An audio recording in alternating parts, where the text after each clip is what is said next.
Hey there folks, and welcome to this video, and for what's now the second year in a row, I'm doing a video analysing a crash at the Monte-Carlo Rally.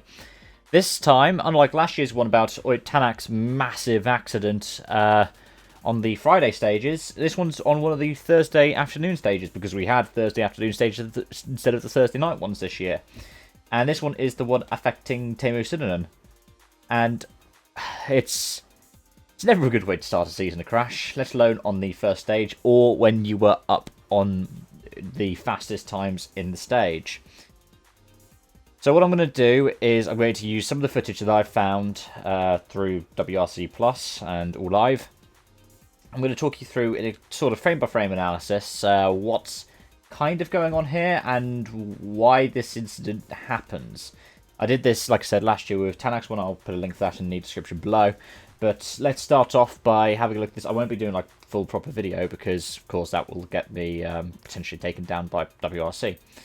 So what happens is Suninen's going, well, absolutely on the limits through a series of right, left, right, left, right, left, and then at one point just makes the mistake going into a right-hander, going into it in fifth gear, then shifts down to fourth, hits a bank on the left-hand side, rolls, and then goes backwards through the trees.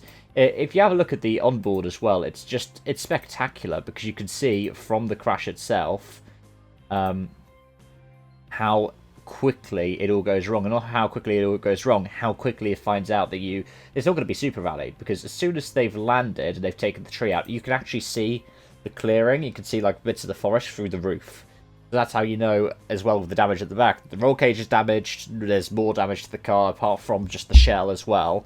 You see, one of the first problems is that Teemu's going into the corner way too fast. So that corner, lots of other guys are taking in fourth or third, and he's coming into it in fifth, so he's braking really late. There's another point, it's on the broadcast and Julian Porter pointed out.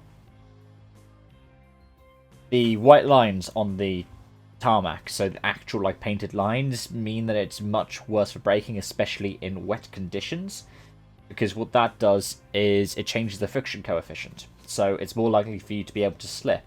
It's why, for example, in F1 they try to stay off the curves, but they also try to stay off the painted lines if it's a wet track, because that will change how the grip is, and if you've got different grip on each of the tyres, the brakes will be partially ineffective. It can help with turn-in, but it can also mean you're aquaplaning into a bank. What we're quite lucky with here is with Ott's crash last year at Monte. There was a massive drop. The car bounced several times, took out a tree and fell off a cliff. And it was like, oh Christ, somebody's definitely going to be injured from that. And we were lucky they walked away unscathed, testament to the strength of the current generation World Rally car. And it reminded me a bit of 2019, also a Hyundai crash, Thierry Neuville at Chile, where he just rolled, what was it, 11, 12 times at high speed going over a jump. And that time they did actually pick up like injuries. But that made a lot of sense due to how fast the crash was at. Let me know your thoughts in the comment section down below. For me, it's a crash that was going to happen no matter the conditions. If it was dry and Teemu did the same approach, it was still going to hit the bank. It was probably worsened by the fact that it was raining and slippery surfaces on that the car was contacting with, not just the tarmac, but also like painted surfaces and maybe a bit of mud brought out by other competitors. But it's nothing like what we saw with Tänak last year or Neuville in 2019. It's something that you're more likely to see in the WRC. But that's my thoughts. Thank you so much for watching, and especially if you got around to this point, and I hope to see you again soon. Bye for now.